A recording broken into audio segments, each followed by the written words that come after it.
Vas-y,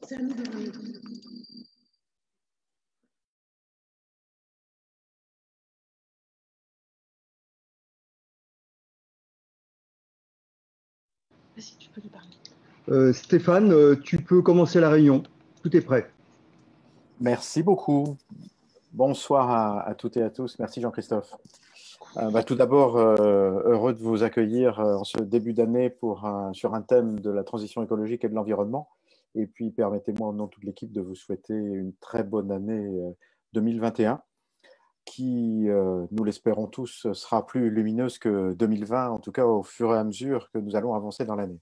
Alors, ce soir, en fait, il y a deux grands sujets que nous allons aborder. Deux thèmes distincts, la gestion de l'environnement naturel, d'une part, et puis la transition écologique de la commune. Alors, concernant l'environnement, nous avons tous conscience, je crois, de la qualité exceptionnelle du patrimoine de la commune et de l'importance de sa préservation.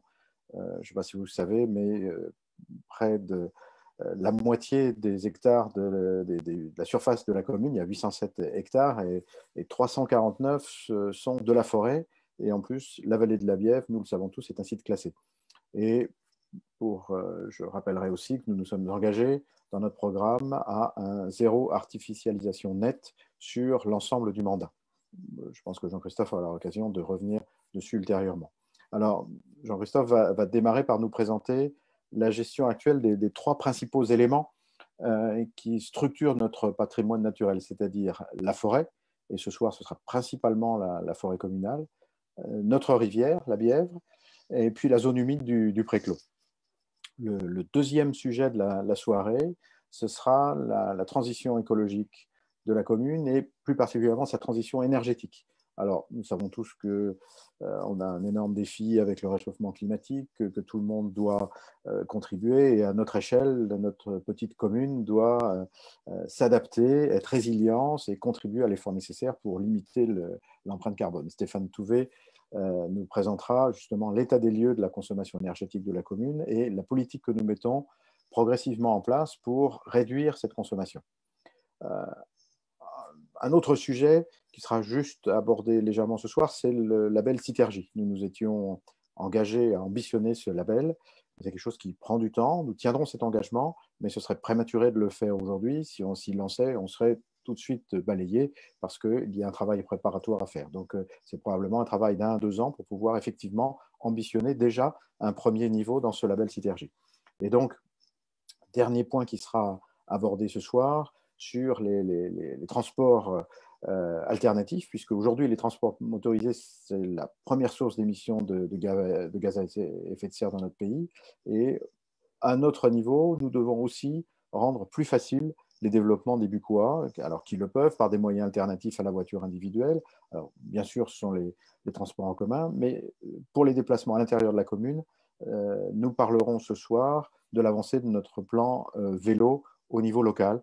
Et donc, c'est Jean-Christophe Hilaire qui abordera ce point. Donc, voilà les sujets assez passionnants qu'on va aborder ce soir. Et je vais céder tout de suite la parole à Jean-Christophe pour le premier thème sur notre environnement. Bonsoir. Donc, je vais aborder le premier grand chapitre de cette soirée qui est consacré à la gestion de l'environnement naturel de la commune. Alors, je vais m'appuyer beaucoup sur des cartes de la commune. Vous voyez, là, vous avez tout le périmètre de la commune de Buc. On peut remarquer l'importance des espaces naturels qui sont constitués en grande partie par la forêt domaniale de Versailles, qui se trouve au nord de la commune, sur à peu près 320 hectares sur les 807 de la commune.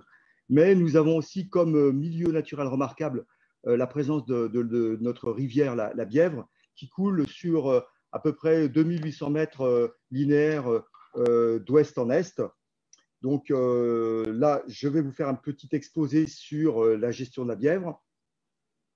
La partie forestière, c'est aussi du bois qui est communal. C'est assez méconnu et je vais vous faire un petit exposé à ce niveau-là. C'est aussi des terres agricoles au sud. Peu de Bucquois ont l'opportunité d'aller s'y promener, peut-être, mais nous avons quand même 124 hectares de terres agricoles sur le plateau de Saclay qui sont essentiellement compris dans ce qu'on appelle la zone de protection naturelle, agricole et forestière du plateau de Saclay. C'est-à-dire que ce sont des terres agricoles qui sont sanctuarisées. Et nous avons aussi des espaces ouverts qui sont semi-naturels et d'un intérêt environnemental. Nous avons 2 golfs, le golfe de la Boulie, qui fait sur la commune de Buc 48 hectares, qui est en fait une emprise dans la forêt domaniale. Et nous avons le Delhi Golf sur à peu près 17 hectares qui se trouve au sud-est de la commune. Voilà. Alors ce soir, je vais vous parler de 3 entités majeures dans ce patrimoine naturel en vous en précisant leur gestion. Alors, la première, c'est le bois communal des Arcades, plus souvent indiqué comme étant le bois de la sauvegarde, mais officiellement, ça s'appelle le bois des Arcades. Alors, pour vous préciser où ça se trouve, vous voyez, vous avez les Arcades de Buc ici, avec la Bièvre qui coule en dessous, et vous avez toute une partie boisée qui se trouve à l'ouest des Arcades, en bas, en dessous des Arcades, avec une pièce d'eau qu'on appelle la pièce d'eau de la sauvegarde, et bien sur à peu près 6 hectares, un peu plus de 6 hectares, cette parcelle de bois est communale. Alors, là, vous allez avoir des vues qui vous permettent davantage de repérer les lieux. Hein, la Bièvre avec son petit pont en bas, et puis le cheminement qui a été refait par le SIAVB, le syndicat intercommunal d'assainissement de la vallée de la Bièvre. Vous voyez au fond sur la photo d'ailleurs les arcades. Alors en fait, ce bois communal, il est soumis au régime forestier par un arrêté préfectoral de 2011, et nous avons donc confié sa gestion à l'ONF, l'Office national des forêts, et il est prévu d'y faire des coupes pour pouvoir régénérer la forêt tous les 20 ans. Et nous devrions avoir une coupe cette année qui aura plutôt un intérêt sanitaire, parce qu'il y a une essence qui est assez présente dans le bois et qui a quelques problèmes d'invasion de pathogènes. C'est le frêne qui souffre de la calarose, et nous devons, hélas, supprimer un certain nombre d'arbres de cette espèce qui menacent de tomber dès qu'il y a des coups de vent importants, parce qu'à leur base, au niveau de ce qu'on appelle le collet, à la base, ils sont pourris par ce champignon, la calarose. Heureusement, cette forêt a un peuplement très diversifié, encore plus que dans la forêt domaniale. On y trouve une dominante de chênes, de châtaigniers, d'érables, de hêtres, de bouleaux et d'aulnes glutineux au bord de la rivière. Et cette diversité, eh bien, lui permet d'avoir un certain équilibre. Donc, cette coupe devrait avoir lieu sans doute cet été. Alors, contrairement aux coupes qui ont lieu d'habitude en hiver dans les forêts, on va le faire en été pour des raisons de débardage, parce qu'il est extrêmement difficile de retirer les grumes sur une forêt aussi humide avec des engins forestiers en période hivernale. Ça risque de causer des ornières importantes, donc on est obligé de s'adapter au milieu particulier. Autre gestion de ce bois communal, nous avons l'intention d'installer des panneaux aux 3 entrées du bois pour le signaliser, pour indiquer à tout le monde qu'il s'agit du bois communal, et on y mettra sans doute des plans. Voilà, parce que pour l'instant, il est absolument inconnu de par sa propriété communale. C'est tout ce que j'avais à vous donner comme indication au niveau du bois communal. Maintenant, je vais vous parler de la gestion de la Bièvre. Alors, il faut savoir que la Bièvre est gérée par le syndicat qui s'appelle le SIAVB, Nous avons 2 sièges au SIAVB. Je suis membre du bureau syndical du SIAVB et nous avons aussi Madame Espinosse qui siège à mon côté au niveau du comité syndical. Le SIAVB entreprend tout le long de la Bièvre une opération que l'on nomme une renaturation de la rivière. En effet, la rivière a été énormément recalibrée dans le temps et ce recalibrage a retiré beaucoup de tout ce qui est biodiversité et il est important de lui redonner un profil hydromorphologique qui favorisera le retour à la biodiversité. Vous avez ici un schéma que je vous mets là pour vous indiquer à gauche le gabarit actuel de la rivière qui est rectiligne et qui est avec des berges abruptes.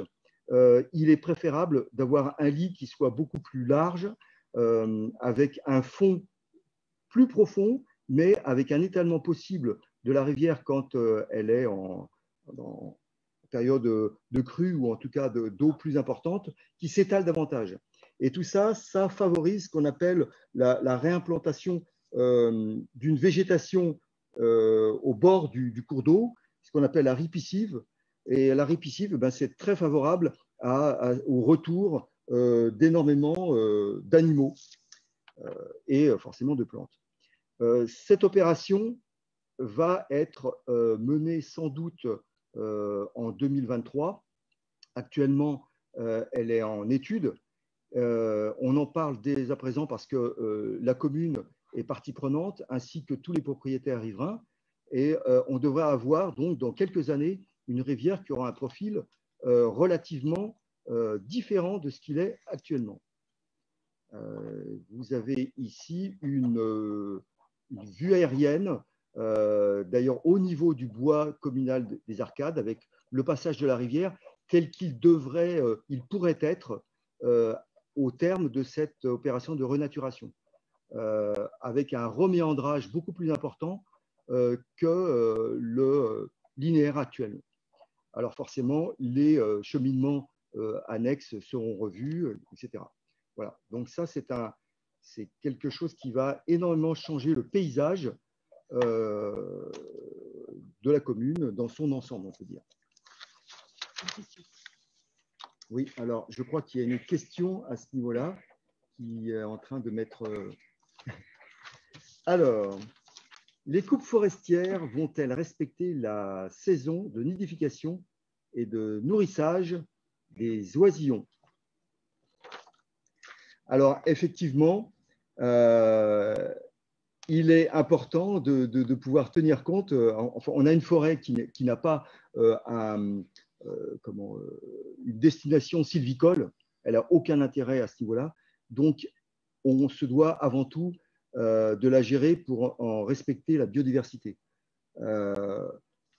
Il est évident que s'il y a des nidifications dans les arbres qui sont susceptibles d'être retirés, on devra en tenir compte. Je vais en parler avec l'ONF. Alors, on a déjà notre exploitant bûcheron prévu pour cette opération et je vous tiendrai compte. Je ne peux pas vous donner une réponse d'emblée avec détail, mais bon, voilà. Qu'est-ce que veut dire sylvicole? Alors, sylvicole, ça veut dire c'est la culture des arbres, comme il y a la culture des céréales, comme il y a, voilà, dans la gestion forestière pour en extraire du bois qui sera ensuite vendu, c'est la sylviculture. Voilà, je poursuis avec le troisième milieu naturel dont la gestion va être revue et améliorée. C'est un autre secteur de Buc d'un intérêt au niveau biodiversité absolument majeur. C'est notre seule véritable zone humide qui s'appelle le Préclos, à l'extrême sud de la commune. Là, vous avez une photo qui avait été prise il y a quelques années. Ça ça devrait nettement s'améliorer au niveau du milieu. Alors, où se trouve le pré-clos? Vous avez ici un plan de la commune à sa partie sud. Au nord, vous avez la zone d'activité. Vous avez la RD 938 qui va en bas en direction de Toussus. Vous avez ici l'aérodrome de Toussus. Vous avez les terres agricoles et vous avez le fort de Buc en haut aussi. Et vous avez une zone humide limitrophe de la RD 938 qui s'appelle le Pré-Clos et qui est en fait un ancien étang qui avait été aménagé dans toutes les opérations nécessaires à acheminer de l'eau vers le parc du château de Versailles. Alors, le Pré-Clos, c'est un espace qui représente un peu moins d'une vingtaine d'hectares et qui était à peu près à l'abandon. Sa partie sud appartenait au ministère de la Défense et depuis longtemps, la partie nord était déjà un espace communal. Voilà, là, vous avez une plus grande précision. Au nord du Pré-Clos, vous avez aussi comme repère l'école de chiens guides d'aveugles. Alors, le Pré-Clos, il est nécessaire pour nous, suite à un certain nombre de diagnostics par des écologues et des naturalistes, il est nécessaire d'intervenir pour ne pas que cet espace s'appauvrisse. Si on n'intervient pas, la zone humide va s'assécher progressivement et va devenir un bois beaucoup plus banal et beaucoup moins riche au niveau biodiversité. Cet aménagement est relativement coûteux et nous avons l'opportunité de le faire financer dans le cadre d'une opération de compensation grâce à un organisme opérateur qui s'appelle Biodif, qui est un organisme qui recherche des compensations possibles lorsqu'il y a, lors d'aménagements importants, destruction de milieux naturels. Il faut compenser et Biodif s'est tourné vers la commune de Buc pour lui proposer d'améliorer la biodiversité, la naturalité, on va dire, du Pré-Clos dans le cadre de cette compensation. Un autre acteur du Pré-Clos, c'est aussi le SRVB dont nous avons parlé tout à l'heure, qui, dans la partie centrale du Pré-Clos, gère déjà tout ce qui est réservoir d'eau en cas de crue, parce que le Pré-Clos est alimenté par le système de rigole du plateau de Saclay. Alors, j'ai...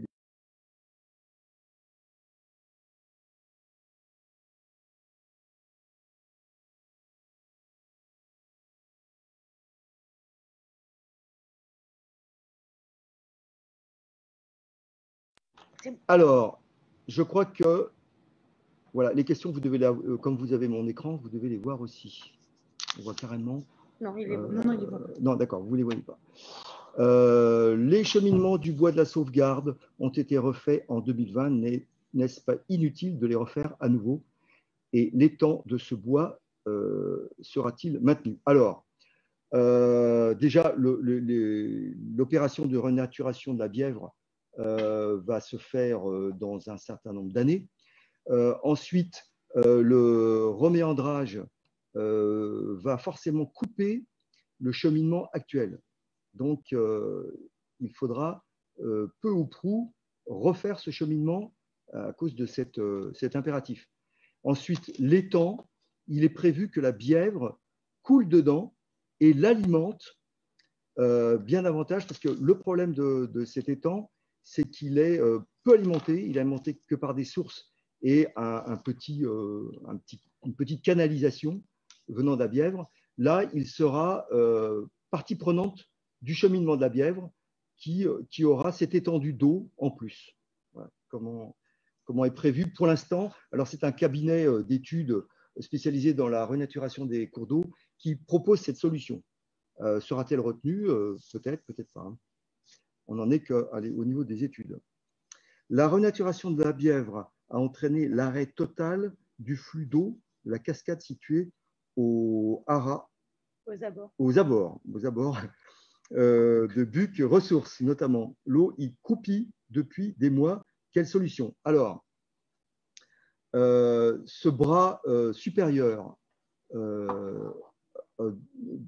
a vocation à devenir ce qu'on appelle une noue, c'est-à-dire à être en eau que quand il y a énormément d'alimentation qui arrive au niveau de la Bièvre. Ça continuera à être le cas. Il ne sera jamais supprimé.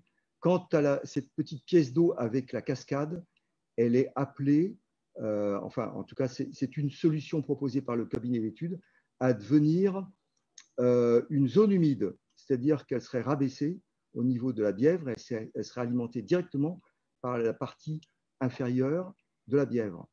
Ce serait plus une pièce d'eau qui est à un niveau supérieur de la Bièvre. Ce serait au même niveau. Alors, qu'est-ce qu'il y a d'autre?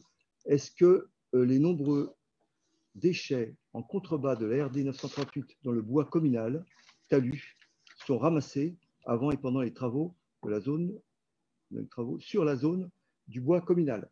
Alors, ils sont régulièrement ramassés.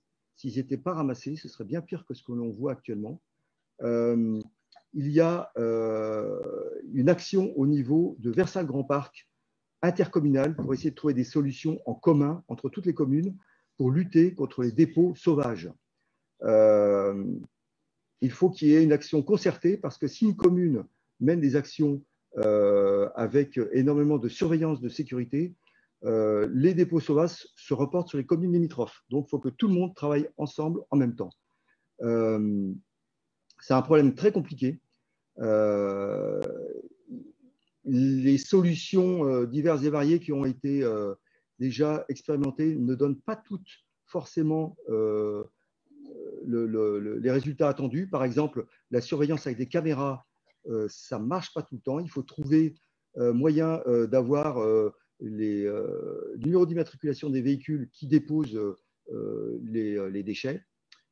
Voilà. En tout cas, on y travaille en commun entre toutes les communes pour trouver des solutions parce que les dépôts en forêt, ça représente des volumes énormes, une pollution catastrophique.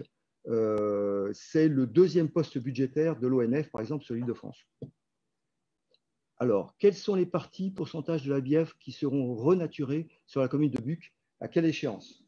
Alors, en fait, tout ce qui se trouve en aval de l'étang de la Geneste jusqu'à la sortie au niveau du Petit Jouy est appelé à être renaturé de manière diverse. Mais c'est l'ensemble de ce parcours, c'est-à-dire sur environ 2600 des 2800 mètres linéaires du parcours de la rivière sur la commune.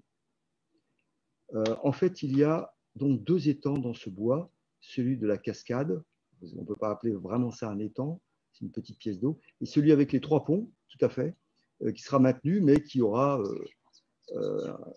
une caractéristique totalement différente, puisqu'il sera intégré avec le passage de la rivière dedans, qui l'alimentera. Les deux étangs seraient-ils conservés si on en fait la demande au cabinet d'études? Oui, alors on peut suggérer ces possibilités-là, dès lors que l'intention de renaturer est respectée. On peut imaginer que les méandres de la Bièvre respectent le maintien en l'état de ces pièces d'eau. Alors, il faut savoir que les pièces d'eau de ce type sont moins riches au niveau biodiversité qu'une rivière bien reméandrée, qui va énormément créer ce qu'on appelle, ce que je vous citais tout à l'heure, de la ripiscive. Alors, quels travaux se sont déroulés le long de la Bièvre au niveau du haras de Vaupetin? Alors là, c'était en vue de la renaturation de la Bièvre, il fallait qu'un certain nombre de canalisations qui étaient parallèles à la Bièvre, des canalisations d'eau usée, devaient être beaucoup plus à l'écart de la Bièvre de manière à pouvoir créer ces méandres.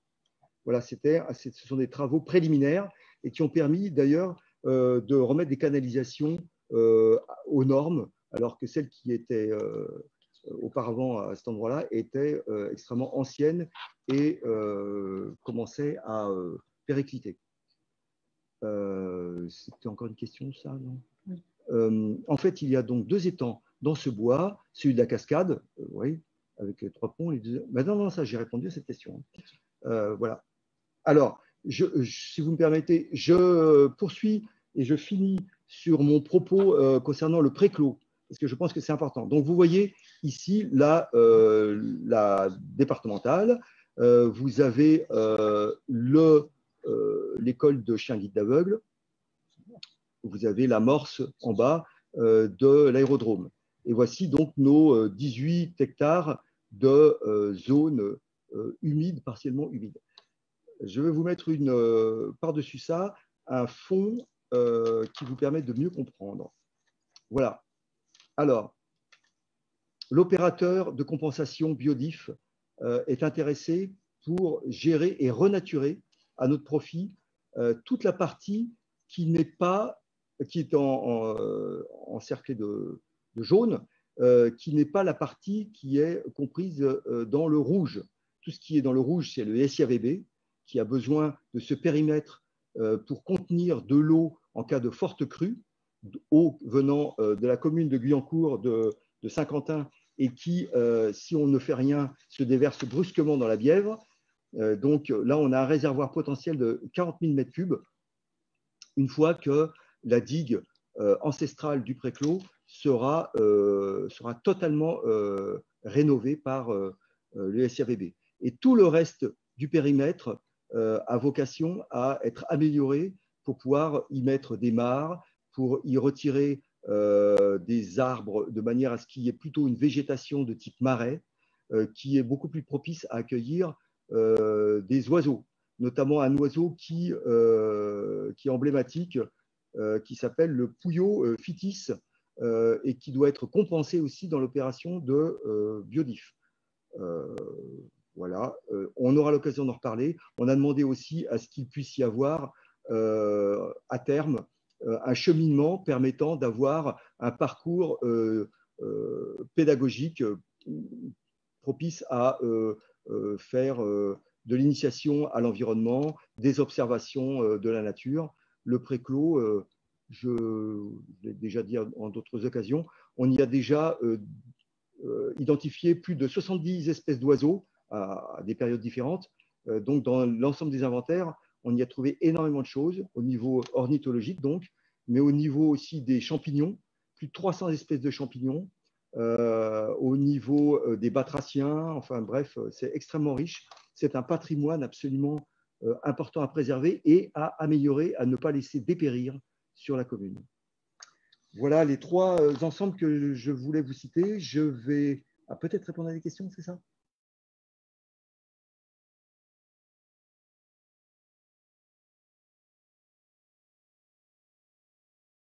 Voilà. Bien évidemment, le projet de gestion du Préclos par l'opérateur biodif sera soumis à l'approbation du conseil municipal. Si nous voulons tenir le timing, on a énormément de choses à dire. Hein. Je vais maintenant aborder le sujet suivant. C'est plus précisément Stéphane Touvet, conseiller municipal délégué à la transition énergétique, qui va vous l'exposer. Ce sont tous les thèmes que l'on veut vous présenter ce soir concernant la transition écologique. Merci Jean-Christophe pour cette présentation de toute notre richesse de la biodiversité de la commune. Donc, comme vous allez pouvoir le voir, l'écologie revêt en fait des sujets assez différents. On a eu une première partie qui concernait donc beaucoup plus l'écologie, la biodiversité. Nous allons avoir maintenant une deuxième partie qui va concerner beaucoup plus la transition écologique. Et dans la transition écologique, une chose qui est très importante est donc la transition énergétique.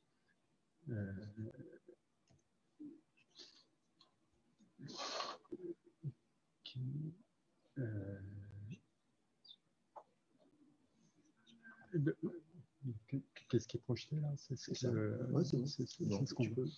peut. Voilà, donc la transition énergétique. Alors pourquoi? Il est très important de se poser cette question et c'est bien souvent parce que cette question est mal comprise que sont apportées des mauvaises réponses et que la transition énergétique n'avance pas à la vitesse souhaitée en France. Comme l'a rappelé notre maire en introduction, l'impact des activités humaines sur notre environnement est devenu aujourd'hui absolument majeur. Un certain nombre de changements qui sont aujourd'hui visibles, comme le changement climatique. Donc, nous avons une hausse des températures l'été, des tempêtes plus importantes, plus violentes. Nous avons également un certain déclin de la biodiversité. Des espèces comme les insectes ont disparu en France. La population des insectes en France a disparu à plus de 70%. Les oiseaux, 20% en une vingtaine d'années. Nous assistons à des pollutions de l'air, de l'eau. Et également, nous avons une raréfaction d'un certain nombre de ressources naturelles qui sont nécessaires aujourd'hui pour notre organisation. L'ensemble de ces changements impose des changements qui sont de grande ampleur à tous les niveaux et sans tarder.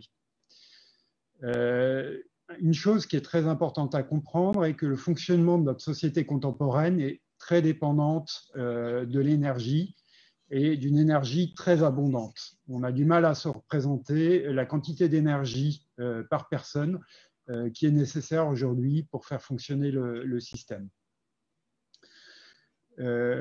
Cette énergie nous a amenés dans une situation donc avec des progrès, bien sûr. Un certain nombre de progrès sont indéniables, mais aujourd'hui, elle nous invite à repenser notre façon de voir les choses, car un certain nombre de conséquences, comme décrit plus haut, menacent notre société. Or, l'énergie qui est utilisée est, même en France, encore majoritairement fossile. Lorsqu'on parle d'énergie finale consommée en France, 69% de l'énergie est encore fossile et donc est réalisée soit par du pétrole en première position, du gaz et encore un peu de charbon. Je rappelle en bas là un petit graphique sur justement l'impact du changement climatique. Bien souvent, nous ne faisons que des projections jusqu'en 2100. La courbe vous montre que les températures vont continuer à augmenter encore largement jusqu'en 2300, même si nous stoppons dès à présent les émissions de gaz à effet de serre. Ces changements ont une très grande inertie. Quand on parle du climat, les changements que l'on a déjà faits au niveau de l'atmosphère vont encore perdurer pour l'augmentation de la température de la mer pendant 1000 ans, même si nous arrêtons demain les émissions à gaz à effet de serre. Et la situation va se stabiliser dans 10 000 ans, sans revenir pour autant à son état initial. Donc, la transition énergétique, alors comment traiter donc, ce sujet? Alors, une des premières choses, donc, nous l'avons vu, il est absolument fondamental de diminuer nos consommations d'énergie. Donc, le premier point, de maîtriser les consommations d'énergie et d'amorcer leur réduction. Aujourd'hui, on constate même au niveau de la commune qu'on est encore plutôt sur une tendance à l'augmentation, peut-être pour certaines sur un plateau, mais nous sommes encore loin de la réduction. Il a été remarqué qu'un certain nombre de subventions pouvaient être attribuées pour pouvoir financer donc ces projets, donc, par exemple pour faire de l'isolation, pour changer les modes de chauffage. Et donc, nous avons justement dans l'équipe un spécialiste qui va nous aider pour permettre d'obtenir des subventions. Et donc, nous essayerons autant que possible donc de récupérer toutes les subventions qui pourraient être accordées pour financer ces projets. Ce caractère des changements a un phénomène donc qui est déjà irréversible et qui va s'amplifier dans le futur. Donc, il faut déjà penser aux adaptations futures. La hausse des températures va nous faire repenser la façon de voir les étés, peut-être nous protéger. L'augmentation des précipitations d'eau vont peut-être probablement nous pencher pour éviter les inondations.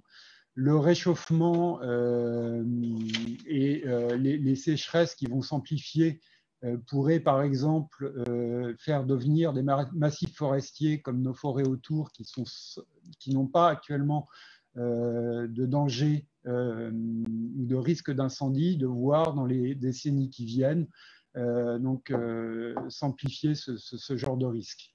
Donc, il est important déjà d'avoir une réflexion sur les phénomènes qui vont arriver et de les anticiper. Enfin, le dernier point, produire de l'énergie renouvelable, mais lorsque le potentiel d'économie sera épuisé. Aujourd'hui, trop souvent, les énergies renouvelables sont regardées plutôt sur un critère économique qu'écologique, et un certain nombre d'énergies renouvelables en fait ne sont pas aussi vertes qu'on pourrait le penser. Donc il est important déjà de réduire sa consommation avant de produire de nouvelles sources d'énergie qui, quand on le voit par exemple dans le mix énergie français, lorsqu'on a une nouvelle source d'énergie, elle ne remplace rarement une déjà existante. Elle vient s'empiler les unes sur les autres.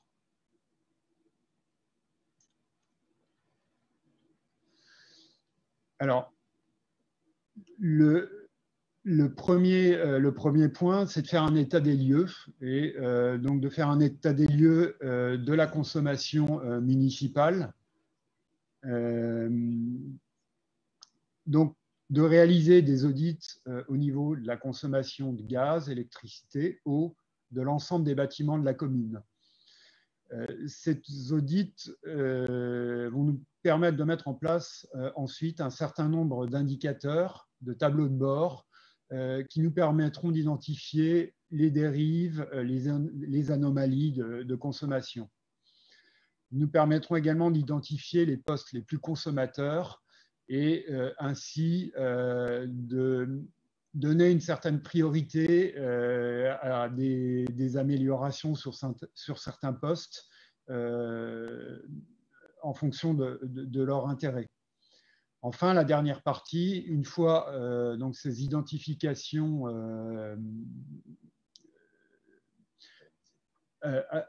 seront réalisées, on passera dans une exécution de travaux d'amélioration. Alors, nous avons déjà commencé donc, par l'audit de la consommation concernant l'électricité des bâtiments. Alors, la consommation globale électrique sur l'année 2019, donc on a pris une année complète, on n'a pas eu encore le temps de finaliser l'année 2020, représente 1,6 gigawattheures. Alors, sans doute, certains d'entre vous ne sont pas très familiers à ce que ça peut représenter. Alors, de manière imagée, 1,6 gigawattheures, donc c'est une énergie, ça représente approximativement la puissance qui serait nécessaire à un TGV qui ferait Paris-Marseille 100 fois. Ou alors, ça pourrait représenter approximativement la consommation moyenne de 340 foyers, donc moyens français. Voilà, tout ça pour vous donner un ordre de grandeur. Et le coût global de cette consommation électrique s'élève approximativement à 241 000 €. Alors, sur notre premier audit, on a remarqué un manque de détails de consommation pour certains postes. Nous avons notamment un très grand poste de consommation au niveau de la mairie qui alimente à la fois le théâtre, le gymnase, l'école du Pré-Saint-Jean et également le centre de loisirs. Et il est extrêmement difficile de faire la part des consommations pour chacun des bâtiments, donc avec un seul compteur.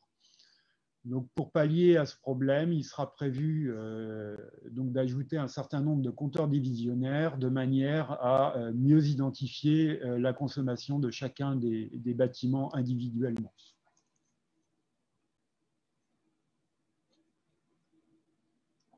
Enfin, on remarque, excusez-moi, il y a un petit problème d'affichage, comme c'est différé entre la transmission et ce que je vois à l'écran.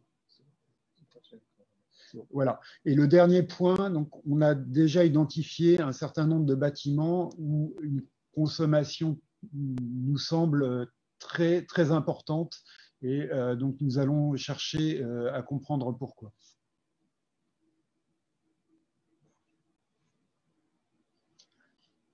Alors, nous avons commencé l'audit de la consommation des bâtiments en gaz, mais c'est pas encore finalisé, donc nous n'avons malheureusement pas beaucoup de résultats. Et concernant l'eau, ça reste à faire.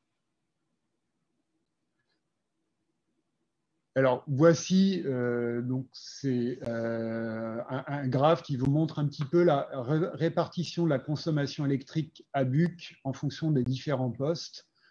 Donc, vous avez dans le premier poste, effectivement, toute la consommation qui est recensée au niveau de la mairie, sur lequel on souhaiterait avoir plus de détails et qui va nécessiter donc l'installation de ces fameux compteurs divisionnaires. La seconde consommation qui vient juste après, l'éclairage public. Ensuite, donc nous avons le parc des sports, les écoles, etc. Donc, il nous a semblé très important, par exemple, la consommation des tennis couverts ou des ateliers municipaux juste en électricité, qui n'est pas loin d'être équivalent à celle de 2 écoles. Qui est supérieur, par exemple, au château de Buc. Donc, on essaiera un petit peu de comprendre, mais ça nous semble très important.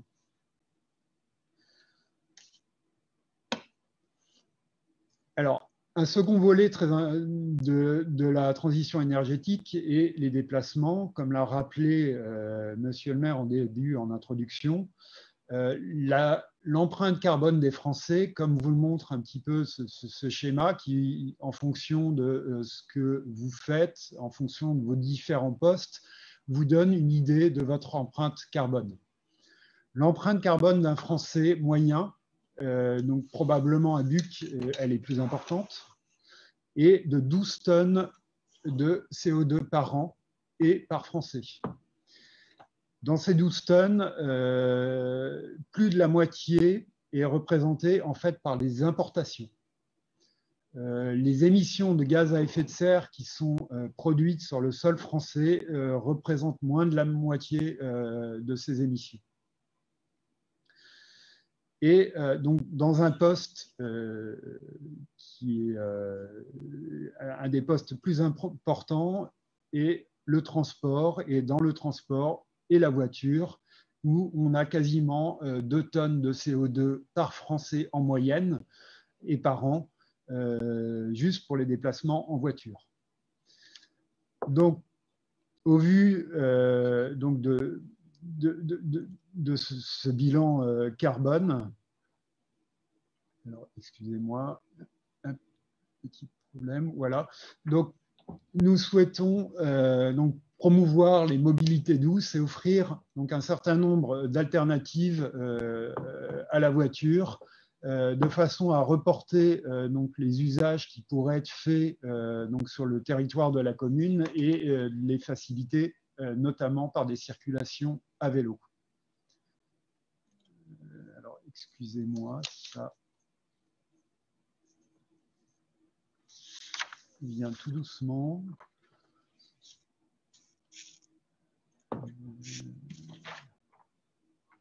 Voilà.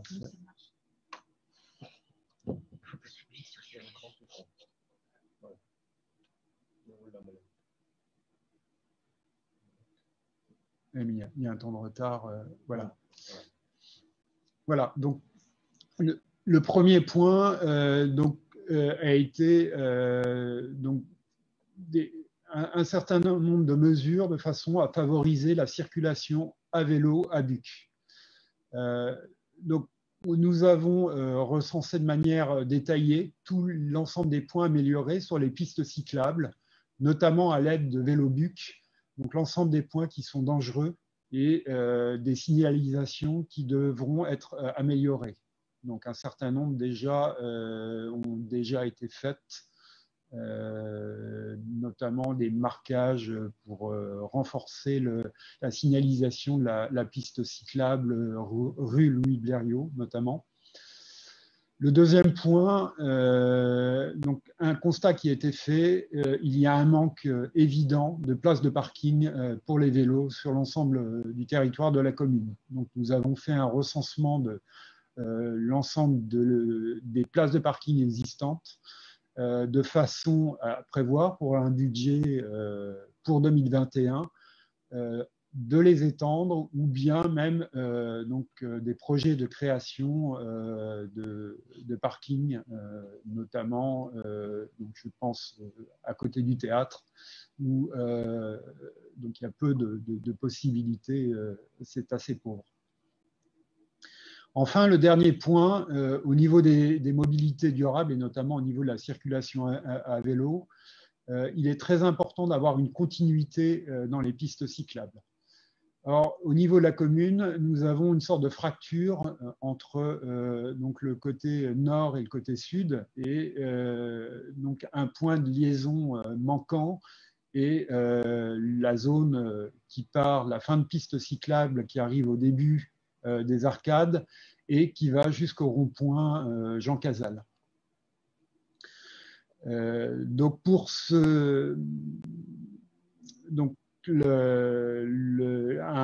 un cabinet d'études va être sélectionné donc pour étudier la création de cette piste cyclable de façon donc à combler ce chaînon manquant.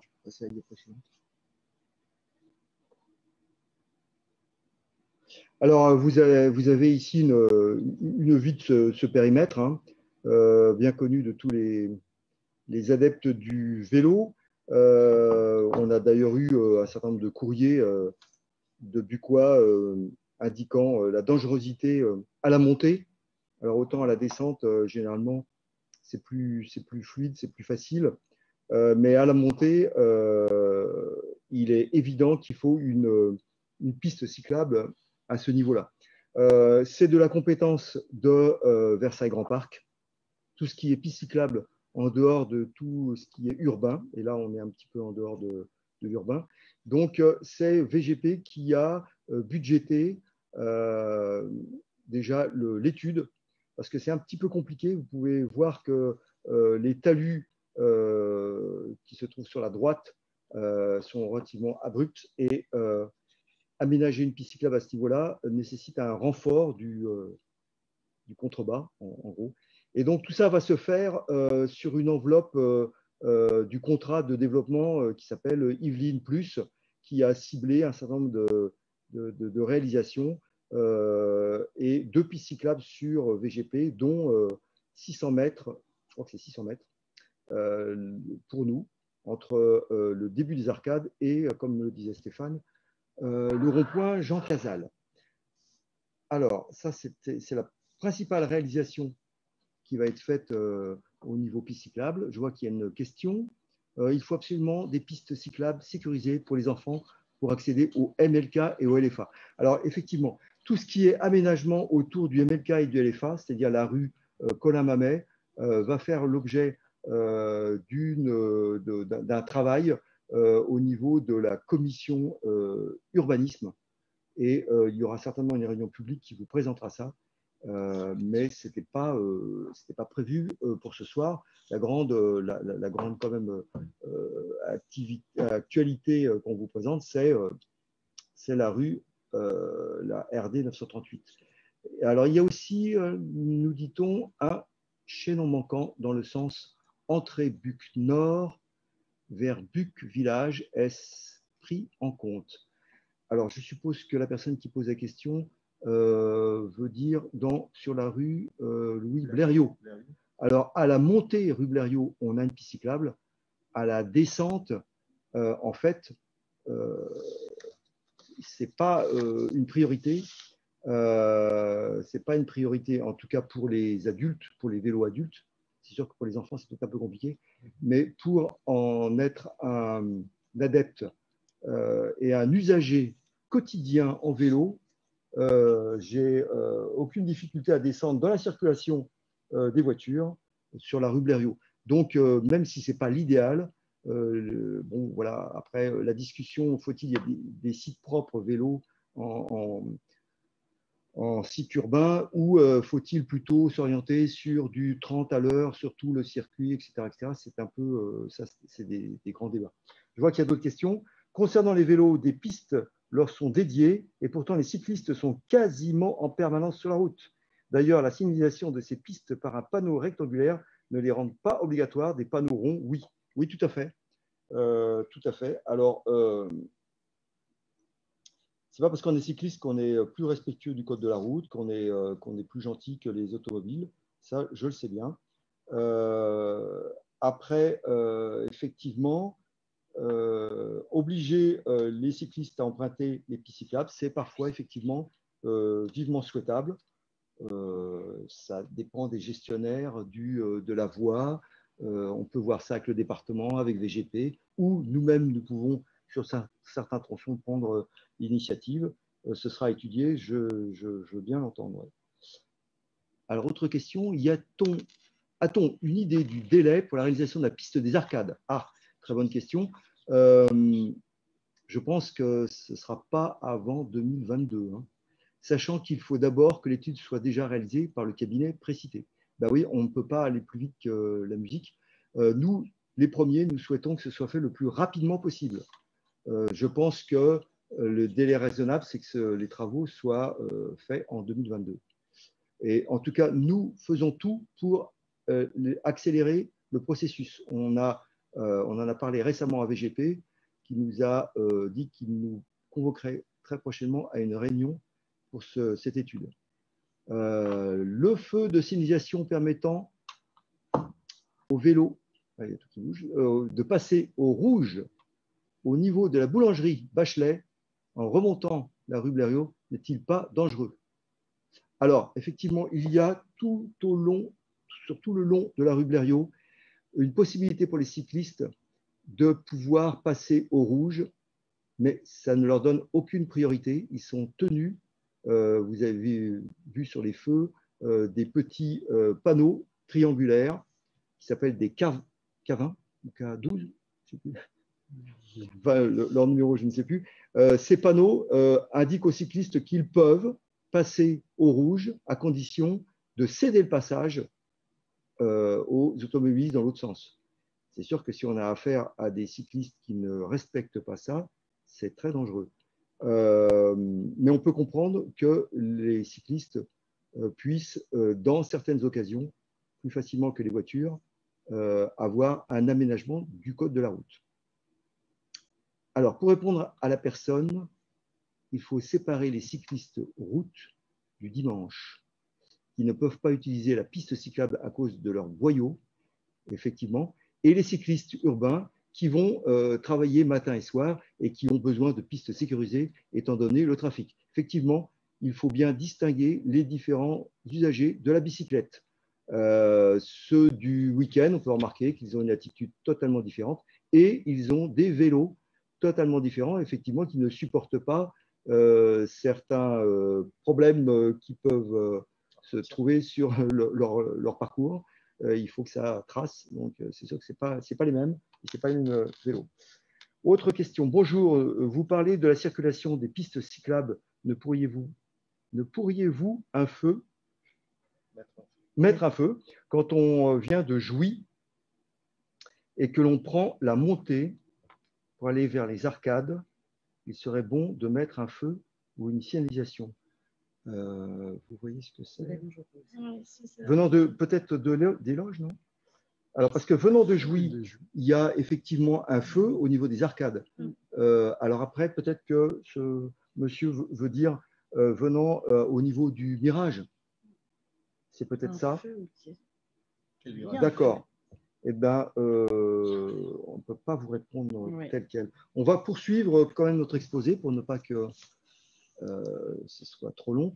Donc, la diapo suivante, si vous pouvez la passer, je ne sais pas qui à la main.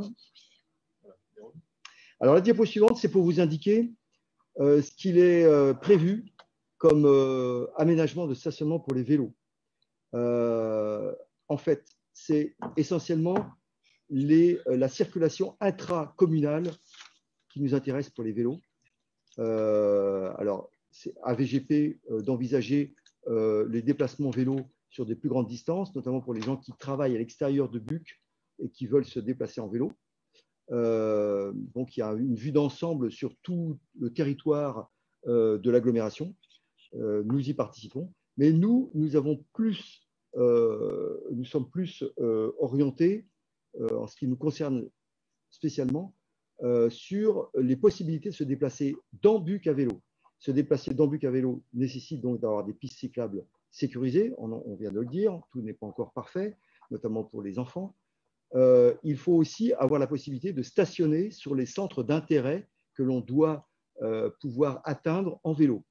Les centres d'intérêt, ce sont les établissements scolaires, c'est le centre culturel, le théâtre des Arcades, c'est les différentes places où il y a des commerces. Et après une rapide vue de la commune, on a remarqué qu'il y avait très peu de places de stationnement, par exemple, sur la place du Cerf-Volant, avec des vélos ventouses. Il y a les voitures ventouses, il y a aussi les vélos ventouses. Place du marché, alors si vous pouvez mettre cliquer une fois, on va voir une petite photo. Voilà, vous voyez par exemple, place du marché, vous avez deux places, deux arceaux pour mettre des vélos, dont un qui est extrêmement près de la chaussée. On n'a pas envie d'y mettre son vélo spécialement, donc là c'est aménagé. Il faudra en mettre plus si on veut que les gens qui viennent au marché le samedi matin puissent venir en vélo. Il faudrait davantage que 4 places. Vous avez sur l'autre photo la situation du cerf-volant, avec toujours le même vélo aux mêmes endroits. Donc, vous avez aussi d'autres emplacements qui ont été repérés. Bon, la nouvelle salle polyvalente et le théâtre n'ont pas à proximité immédiate des emplacements de vélo. On va y remédier. La bibliothèque du Haut-Buc, on va à la bibliothèque, mais en vélo, on l'attache au mobilier urbain. Et à proximité, vous avez par exemple le parking de la rue Alexis Carrel, qui n'a pas de place de vélo. La maison des associations a des emplacements de vélo, mais très très fréquemment, en temps normal, hors Covid, quand toutes les salles sont prises, il est complètement saturé ce parking à vélo. C'est dommage. Il pourrait y avoir davantage de gens qui viennent en vélo qu'en voiture jusque-là, alors qu'ils habitent à quelques centaines de mètres, par exemple. Les tennis couverts n'ont aucun emplacement de vélo. Les gens ils viennent pour faire du sport, autant qu'ils se déplacent de manière sportive quand ils le peuvent. Voilà. En dessous, nous avons indiqué qu'il y a des emplacements qui existent déjà, mais qui n'ont pas une configuration normale. Si vous mettez un petit clic, on va voir une petite photo qui va expliciter ce que je vous dis là. Voilà. Vous avez actuellement, notamment au niveau des groupes scolaires, un certain nombre de stationnements de vélo, mais qui ne permettent que d'attacher une roue. Donc, les petits malins qui veulent vous piquer votre vélo, ils repartent avec le cadre et l'autre roue et ils vous laissent la propriété uniquement de la roue attachée. Donc, maintenant, les dispositifs qui sont normés sont ceux qui permettent d'attacher le cadre. Donc, on doit, dans tous les lieux indiqués sur cette liste, revoir un petit peu le type de stationnement. Alors, je vous ai indiqué en haut le mot alvéole, coup de pouce vélo. Qu'est-ce que c'est qu'alvéole, coup de pouce vélo? C'est une opération de l'État actuellement qui propose à toutes les collectivités de financer en grande partie la réalisation de nouveaux parcs de stationnement vélo extérieurs et nous comptons en bénéficier. Donc, la réalisation de tous ces nouveaux stationnements de vélo devrait être effectif sur l'année 2021. Voilà, je repasse la parole à Stéphane. Bien. Donc, nous allons continuer donc, le dernier sujet dans la transition énergétique et donc l'éclairage public. Alors tout d'abord, un petit tableau de la situation actuelle. Alors, attendez, encore un petit problème technique. Ah oui.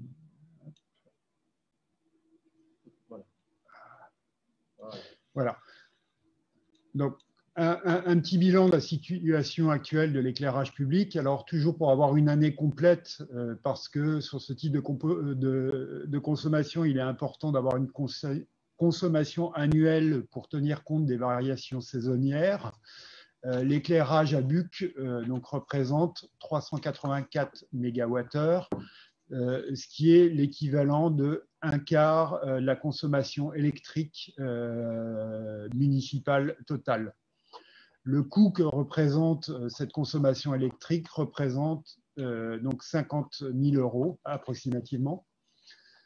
Nous avons 970 luminaires pour éclairer la commune et un certain nombre d'améliorations ont déjà été donc planifiées par la précédente mandature et donc elles auraient permis la réalisation d'un gain de 48% des consommations électriques. Ceci reste à confirmer puisque pour le moment, on n'a pas l'impression de voir en fait une telle économie.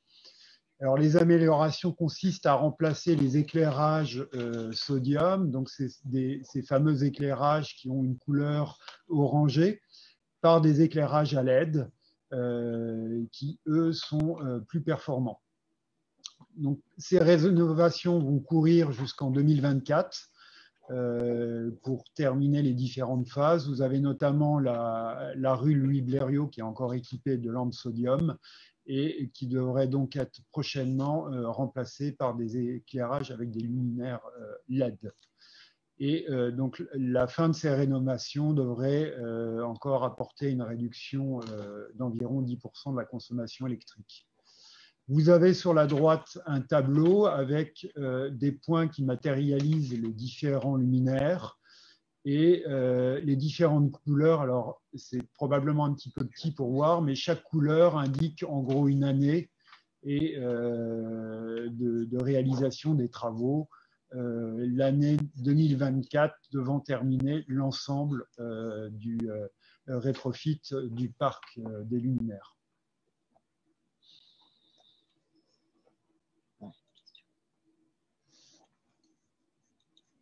Alors, c'est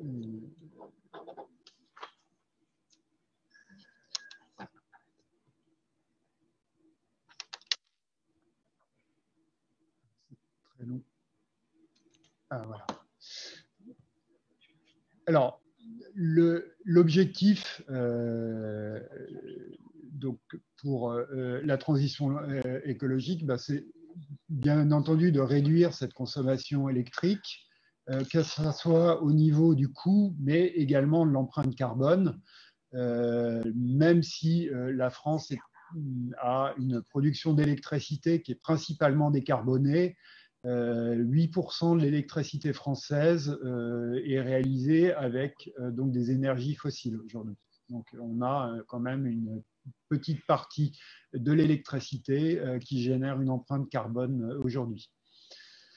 Le deuxième objectif est de réduire donc la pollution lumineuse, c'est-à-dire de réduire donc les ensembles des effets nuisibles qui peuvent être à la fois incommodants excusez-moi, pour l'homme, mais aussi pour les écosystèmes ou bien les paysages.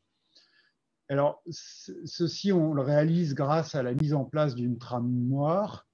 Alors, qu'est-ce que c'est qu'une trame noire? C'est en fait un ensemble de corridors écologiques où on va avoir une certaine obscurité de façon à ce que des espèces nocturnes puissent les emprunter sans être gênées. Enfin, il y a un aspect qui est réglementaire, qui est l'application de l'arrêté ministériel du 27 décembre 2018 relatif aux nuisances lumineuses. Il reprend donc en majorité les objectifs et donc donne des indications comme par exemple l'éclairage par exemple du patrimoine. Donc si on veut éclairer l'église, à 1 h du matin, on doit arrêter l'éclairage.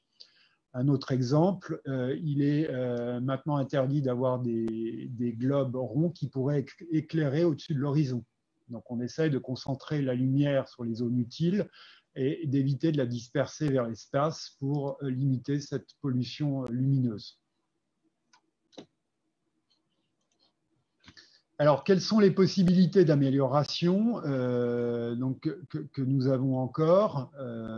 Donc, une phase importante va être faite avec, premièrement, donc ce rétrofit, ce changement des éclairages de lampes sodium par donc des luminaires avec des lampes à LED. Donc, on a encore une possibilité d'amélioration par ce qu'on appelle l'éclairage différencié. Alors, grâce avec donc cette nouvelle technologie LED, il est possible de moduler l'intensité lumineuse. Donc, on peut la moduler de façon permanente. Si l'on juge, par exemple, qu'une zone est trop fortement éclairée, il est possible de limiter donc, la luminosité donc, de cette rampe d'éclairage. Il est également possible de réduire cette intensité sur une plage horaire. Donc, on peut très bien décider de dire qu'on est donc en éclairage à 100%, mettons la tombée de la nuit jusqu'à minuit, et de minuit à 5 h du matin, d'avoir une réduction de 50% de l'éclairage lumineux. Enfin, on peut également éteindre complètement l'éclairage. Nous avons l'exemple de notre commune voisine où donc, aux loges, l'éclairage est complètement éteint la nuit. Là, donc, comment peut s'opérer la modification? Il y a quand même un certain nombre de contraintes techniques. Donc, la modification, elle peut s'appliquer donc, à partir d'un lampadaire. Ce qu'il faut comprendre, c'est que tous les lampadaires sont branchés les uns derrière les autres. Et donc, le premier lampadaire alimente le second, qui alimente le troisième, et ainsi de suite. Donc, la modification qui va être apportée, donc si par exemple on décide donc de réduire l'intensité sur une plage horaire, on ne pourra le faire uniquement sur un luminaire donné et tous les luminaires qui vont s'y rattacher, comme l'explique donc le petit graphe en bas à droite.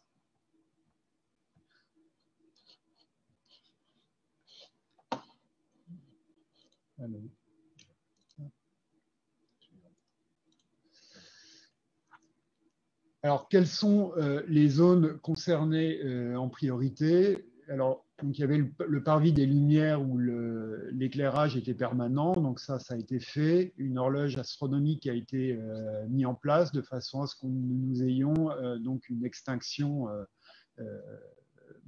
le jour. Ensuite, après, de façon à rétablir la trappe noire, et de relier en fait la forêt qui est donc située donc au-dessus du Pré Saint-Jean et la zone forestière qui est située le long des arcades. L'idée serait donc de rétablir une trame noire pour favoriser donc ce couloir, et donc elle concernerait la zone avec les escaliers des 100 marches, l'épingle à cheveux Louis Massotte, la rue de l'Égalité et du cimetière. Donc cette zone, de cette façon, pourrait redevenir une trame noire pour la biodiversité. D'autres endroits, comme la route de Jouy, l'avenue Guimer, qui sont peu fréquentés la nuit, donc prioritairement, également aussi pour des raisons écologiques, car ce sont des zones qui sont relativement proches soit de la forêt ou de zones naturelles. Donc l'idée serait également donc de diminuer ou d'éteindre l'intensité. Alors, de façon à avoir une concertation, donc ces propositions seront exposées donc aux différents conseils de quartier, de façon à avoir une concertation avec donc l'ensemble des gens qui seront concernés par ces modifications d'éclairage.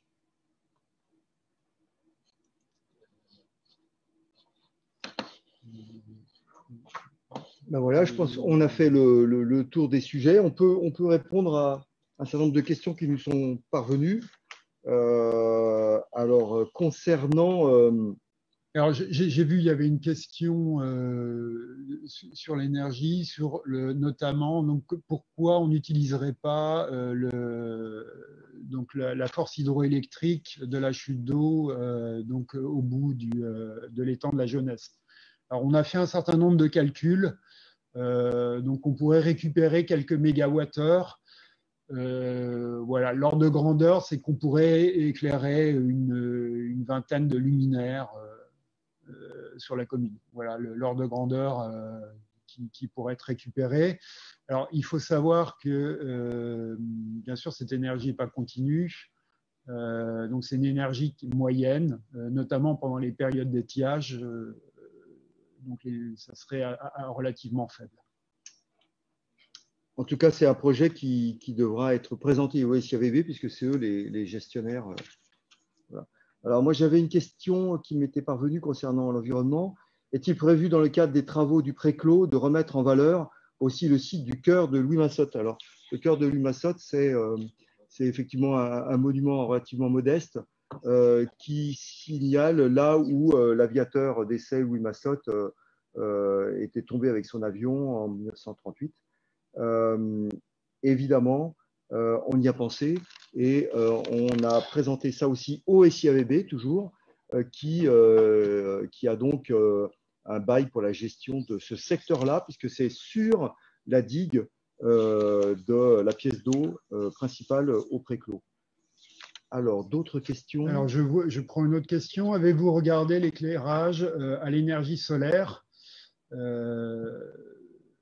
Alors, je ne sais pas ce que exactement entend la question, mais si on a un éclairage autonome, ça signifie qu'on a un stockage d'énergie. Donc, on a une captation de conversion d'énergie solaire en énergie électrique par des panneaux photovoltaïques qui permettent donc de stocker de l'énergie sous forme de batterie et de la restituer la nuit. Ces systèmes ont un intérêt quand ils sont vraiment complètement isolés de toute alimentation électrique, et d'un point de vue écologique, enfin, je ne dirais pas que c'est très mauvais, mais voilà, quand on fait le bilan de l'énergie, des problèmes de fabrication, les problèmes de ressources, donc de matériaux, donc pour faire des batteries, c'est des minerais rares, c'est souvent des minerais qui viennent d'Asie. Après, donc on a un coût de fabrication et très souvent, donc il y a un mauvais recyclage de l'ensemble de ces matériaux. Donc, c'est pas, si on regarde l'ensemble de la chaîne d'un point de vue écologie et même d'un point de vue économie, je ne pense pas que ça soit très intéressant. Alors, nous avons une question concernant tout ce qui se passe dans la zone d'activité. La personne indique qu'il semble que nous avons totalement exclu de notre programme Transition énergétique la zone d'activité. Alors, ce que je peux vous dire, c'est que ce n'est pas vrai, parce que déjà, au niveau de l'éclairage, Si vous reprenez, je ne sais pas si on peut le mettre, l'ensemble des luminaires qui sont exploités.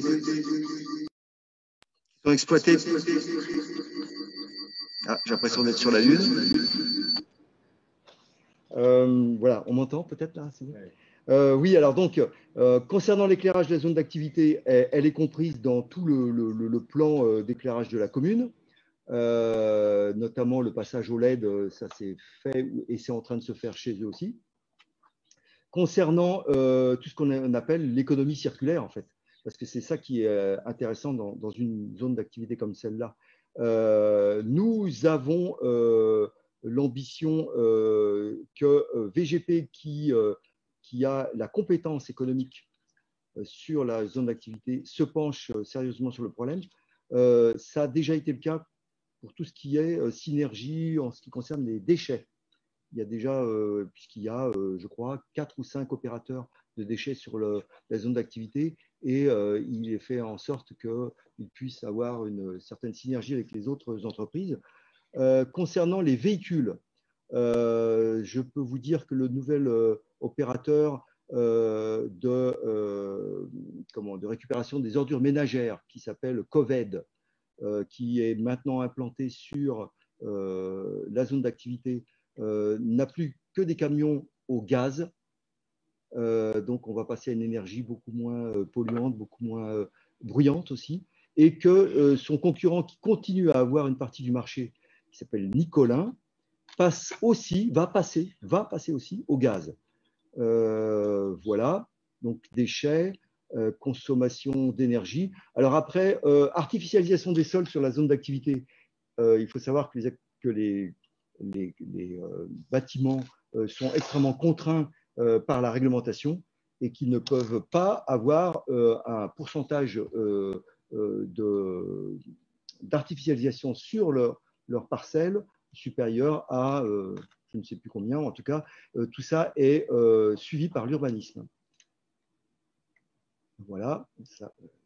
Alors, sinon, nous avons aussi une question très pertinente sur les actions pour favoriser l'isolation des maisons des particuliers.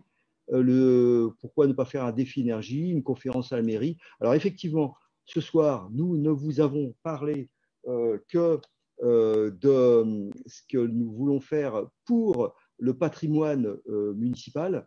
Dans notre programme, il est évident qu'il y a un volet aussi pour inciter les Bucquois à s'inscrire aussi dans la transition écologique.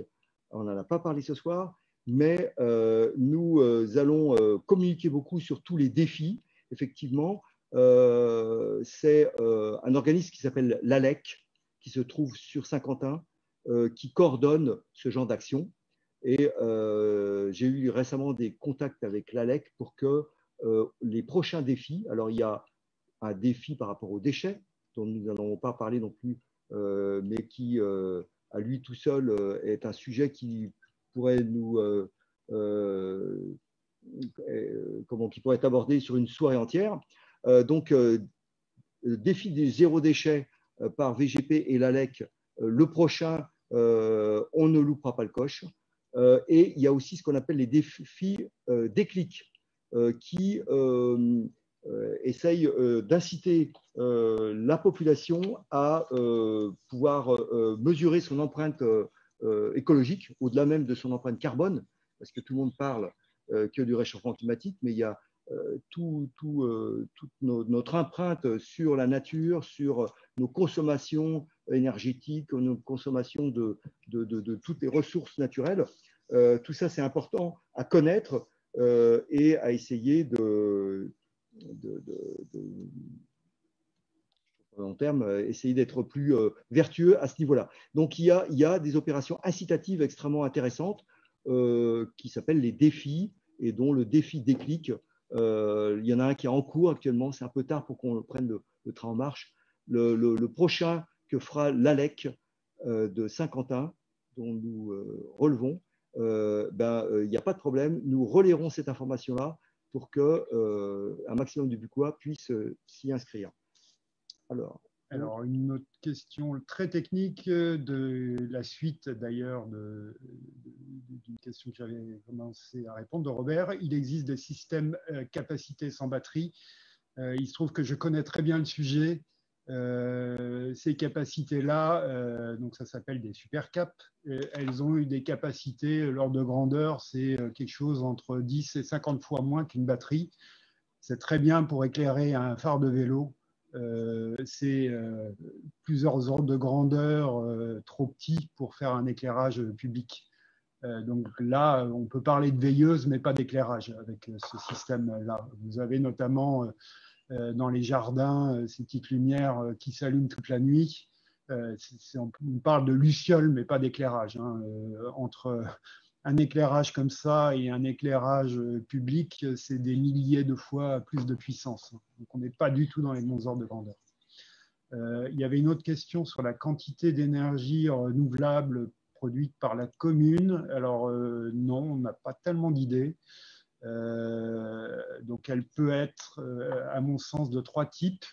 Elle peut être donc solaire thermique, qui me semble être la plus intéressante pour la commune. Elle peut être solaire photovoltaïque. Alors là, on pourra avoir un débat là-dessus, mais ça ne me paraît pas très intéressant pour la commune. D'autant que ça produit de l'électricité, que ça rentre en concurrence avec l'avantage de mode de production français, qui risque de créer des intermittences et donc d'augmenter les gaz à effet de serre. C'est ce qu'est en train de faire le photovoltaïque en France. Donc je ne suis pas sûr que dans le cas particulier de la France, ça soit le meilleur investissement.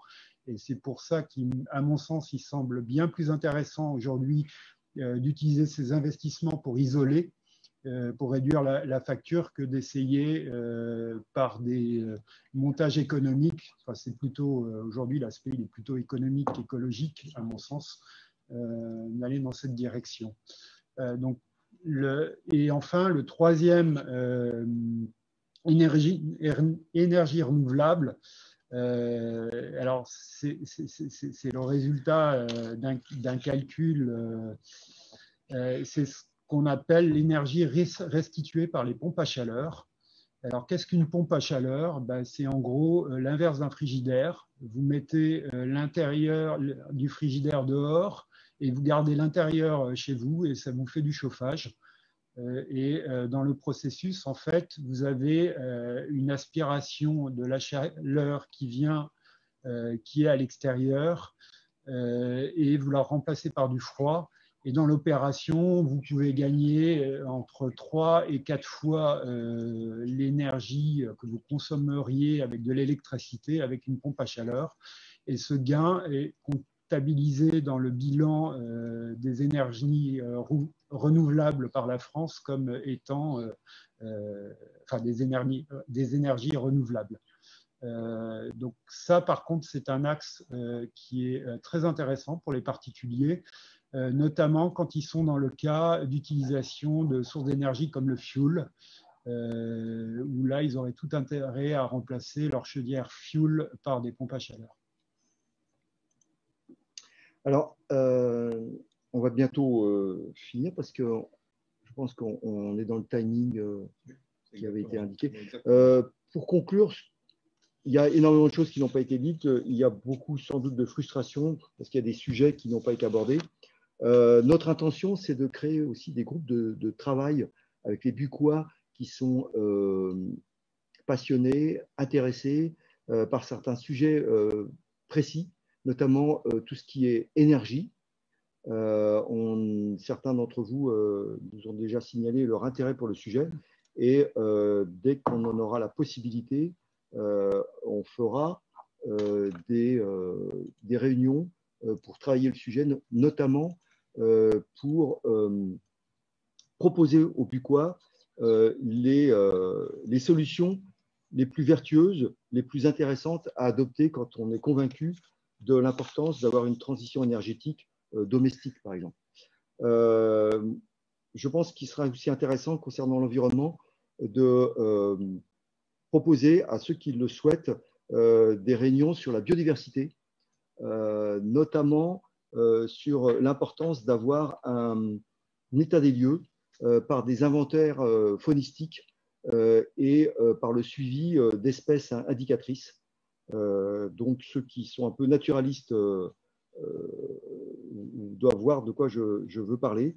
Il sera intéressant d'avoir un inventaire municipal de la biodiversité et de voir son évolution dans le temps et ainsi de pouvoir mettre en place des mesures préventives pour ne pas voir disparaître des espèces, notamment des espèces emblématiques comme les hirondelles ou le hérisson, enfin des espèces communes qui deviennent de plus en plus rares. Voilà, ça peut être aussi l'occasion de faire travailler et de sensibiliser les plus jeunes au niveau scolaire ou à ces sujets-là. Donc, 2 groupes de travail sont déjà en gestation et vous pouvez manifester votre intérêt pour les rejoindre. C'est un groupe sur l'énergie et un groupe sur la biodiversité. On pourra en constituer d'autres qui alimenteront les réflexions et nous aideront à trouver des solutions à la fois pour la gestion de la commune et pour proposer aux Bucquois de participer à cette préservation de l'environnement et à cette transition énergétique et écologique de manière plus générale, absolument indispensable pour l'avenir pour les générations à venir en fait. Voilà, je vous propose d'en finir ainsi pour ce soir. On aura d'autres réunions sur le sujet. Vous pouvez nous faire parvenir vos questionnements à la mairie et on tâchera d'y répondre d'ici là. Voilà, je vous souhaite une bonne soirée. Je remercie tous mes collaborateurs ici présents qui ont permis de réaliser cette réunion. Nous vous prions de nous excuser pour les petits incidents techniques. Une fois que toutes ces contraintes de Covid seront finies, on pourra se voir directement, on pourra avoir des réunions beaucoup plus interactives, on pourra répondre à toutes les questions, ce sera beaucoup plus facile. Merci beaucoup et bonne soirée à tous. Merci et bonne soirée à tous.